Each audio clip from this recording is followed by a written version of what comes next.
Kumusta mga kaibigan, maligayang pagdating sa aking channel. Ang ex-wife ni Tuba Büyüküstün, si Onur Seylak, ay sinasabing sinusubukan na kunin ang kambal na batang babae sa ibang bansa at ang sitwasyong ito ay kinaladkad ang sikat na manlalaro sa isang malalim na takot.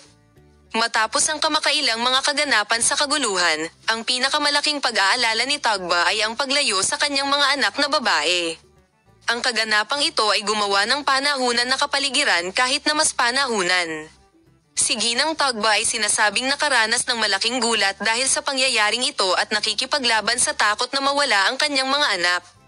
Kaya't si Onur Seylak ay talagang naghahanda na gumawa ng ganoong hakbang. O lahat ba ito ay binalak sa sulok ng Tugba? Pinapanood, matagal na niyang pinaplano na dalhin ang kanyang mga anak sa ibang bansa. Gayunpaman, si Tuba Büyüküstün ay nagreaksyon at palaging sumasalungat dito. Si Onur Seylak ay hindi nagmamalasakit sa mga sistema ng Tugba Büyüküstün at sumasalungat sa kanila at nagpasya na dalhin ang kanilang mga anak na babae sa ibang bansa. Si Tuba Büyüküstün ay huminga sa tabi ni Engin Akyurön. At si Tugba ay si Engin Akyurek, ang kanyang pinakamalaking taga-suporta sa kanyang malaki. Patuloy kaming bibigyan ka ng detalyadong impormasyon tungkol sa paksa. Patuloy na panoorin ang aming channel para dito.